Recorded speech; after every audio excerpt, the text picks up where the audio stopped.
क्या आपने कभी ऐसे शहर के बारे में सुना है जहां रात होते ही सन्नाटा बोलने लगता है, दीवारें फुसफुसाने लगती हैं और गलियों में अदृश्य कदमों की आहट गूंजने लगती है।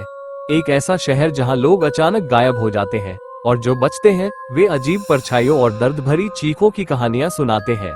कहा जाता है कि यहाँ राजा और रानी की आत्माएं अब भी भटकती है और उनके श्राप ने इस जगह को हमेशा के लिए प्रेतवाधित बना दिया है।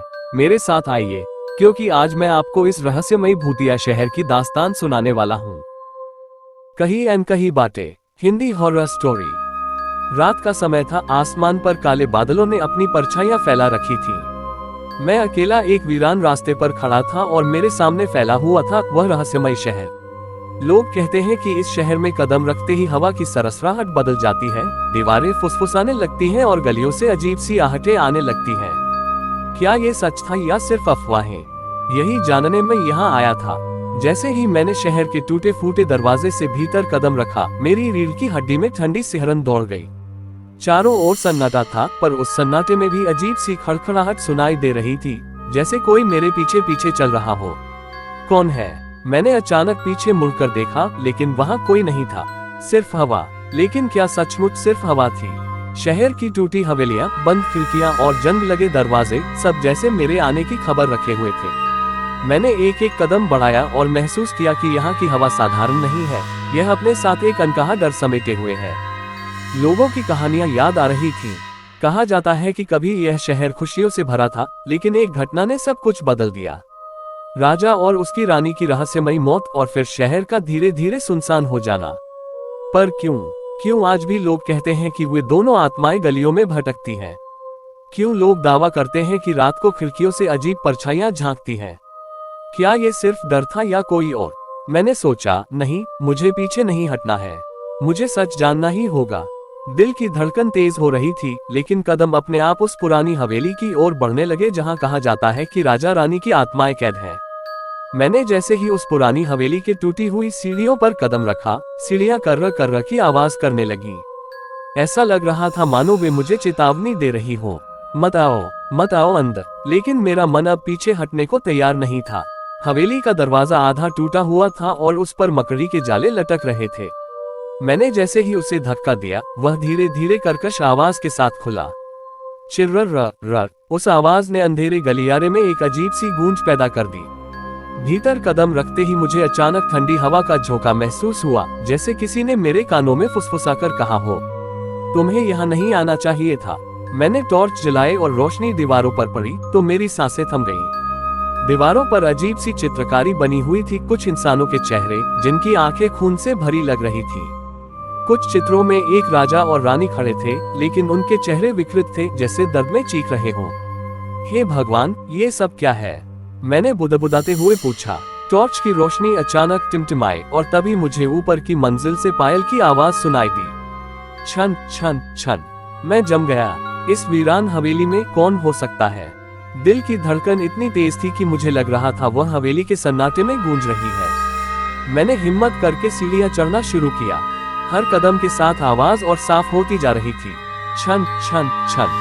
जैसे ही मैंने ऊपर पहुंचकर दालान में कदम रखा, अचानक मेरे सामने एक सफेद साया गुजरा। मैं चीखते चीखते रह गया। आ। वह साया बहुत तेजी से मेरे सामने से निकला और अंधेरे कमरे में गायब हो गया। मेरे हाथ कांप रहे थे, टॉर्च गिरते गिरते बची। क्या ये वही रानी थी? मैंने डरते हुए सोचा। कमरे के भीतर से हल्की हल्की रोने की आवाज आ रही थी, एक स्त्री की धीमी दर्द भरी चीख। क्यों मुझे धोखा दिया? क्यों? मेरी रूह कांप उठी। मैंने दरवाजा धीरे धीरे खोला और अंदर झांका। कमरा बिल्कुल खाली था, लेकिन फर्श पर गीले लाल निशान थे, जैसे ताजा खून गिरा हो। मैं सन रह गया। अचानक मेरी टॉर्च बंद हो गई और पूरा कमरा अंधेरे में डूब गया। मेरे कानों में वही पायल की आवाज फिर गूंजी, छन छन छन। लेकिन इस बार आवाज बिल्कुल मेरे पीछे थी।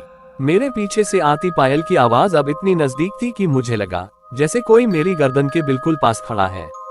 मैंने कांपते हुए धीरे धीरे पीछे मुड़कर देखा और तभी मेरी आंखों के सामने वह भयानक दृश्य आया। एक औरत सफेद पुरानी फटी हुई साड़ी में लिपटी खड़ी थी। उसके बाल बिखरे हुए थे और चेहरा आधा साया और आधा जला हुआ लग रहा था। उसकी आंखें, ओह भगवान, उसकी आंखें लाल अंगारों की तरह जल रही थी। उसने मेरी तरफ देखा और एक दर्द भरी लेकिन खौफनाक चीख निकाली। उसकी चीख से पूरा कमरा हिल उठा। मैं पीछे की ओर लड़खड़ा गया और मेरी टॉर्च हाथ से गिरकर टूट गई। अब बस अंधेरा था और उसकी चमकती लाल आंखें। मैं डर के मारे दीवार से लग गया और हकलाते हुए बोला, तुम कौन हो? तुम मुझसे क्या चाहती हो? वह औरत कुछ देर चुप खड़ी रही, फिर अचानक मेरे कानों के पास झुककर फुसफुसाई, मैं इस शहर की रानी हूँ जिसे मेरे ही राजा ने धोखा देकर मौत की आग में झोंक दिया। मेरे रोंगटे खड़े हो गए। अब इस शहर में जो भी आता है वह मेरी तरह भटकने के लिए अभिशप्त हो जाता है। मैं कांपते हुए बोला, नहीं, मैं यहाँ सच जानने आया हूँ, तुम्हारी कहानी लोगों तक पहुँचाने आया हूँ। उसकी आंखों से आंसू की जगह खून टपकने लगा। सच जानना है तो पहले मेरे दर्द को महसूस करो।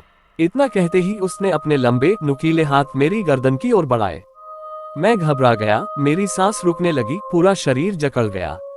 अचानक कमरे की दीवारों पर बने चित्र हिलने लगे। हर चित्र से लोगों की चीखें गूंजने लगीं, बचाओ, मत मारो, हमें इस श्राप से मुक्त करो। मैंने पूरी ताकत लगाकर खुद को छुड़ाया और कमरे से बाहर भागा।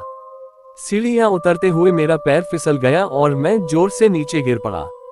मेरी आंखों के सामने अंधेरा छाने लगा, लेकिन गिरते हुए मैंने देखा, सीढ़ियों के नीचे वही राजा खड़ा था। उसका चेहरा डरावना और भयानक था और हाथ में तलवार लिए खड़ा था। उसने मेरी तरफ देखकर कहा, अब तुम भी कभी इस शहर से बाहर नहीं जा पाओगे। मैं जमीन पर गिरा पड़ा था, शरीर में हिलने की ताकत भी नहीं बची थी। सामने राजा तलवार उठाए खड़ा था और ऊपर से रानी की चीखें गूंज रही थीं। तुम धोखेबाज हो, आज भी तुम मुझे चैन से नहीं छोड़ते। राजा की आंखें अंधेरे में जलती अंगारों जैसी चमक रही थीं। उसने तलवार उठाते हुए गर्जना की, मैं इस शहर का शासक था, मैंने सब पर राज किया, और जिसने मुझे धोखा दिया उसे मैंने मौत दे दी। रानी की आत्मा अचानक मेरे पास आकर खड़ी हो गई। उसका चेहरा विकृत था, लेकिन उसकी आंखों में गहरी पीड़ा थी। उसने कांपती आवाज में कहा, उसने मुझे जिंदा जलाया, सिर्फ इसलिए कि मैंने एक साधारण इंसान से प्यार किया। इस शहर का हर पत्थर मेरी चीखों का गवाह है। मैंने हैरानी से उनकी ओर देखा। तो यही कारण है कि यह शहर बर्बाद हो गया, यही कारण है कि यहाँ कोई चैन से नहीं रह पाता। रानी ने मेरी ओर देखा और बोली, हाँ, जब मेरी आत्मा इस हवेली में कैद हुई तो मैंने कसम खाई कि इस जगह से कोई भी जिंदा नहीं निकलेगा जब तक मेरा दर्द सुना नहीं जाएगा। राजा गुस्से से चीख उठा, झूठ, तुमने ही इस शहर को श्राप दिया, मैंने सिर्फ न्याय किया था। दोनों की चीखें टकराईं और अचानक हवेली की दीवारें हिलने लगीं, खिड़कियां अपने आप खुलने लगीं और जमीन में दरारें पड़ने लगीं। पूरा शहर जैसे उनकी लड़ाई से कांप रहा था। मैं डर के मारे चिल्लाया,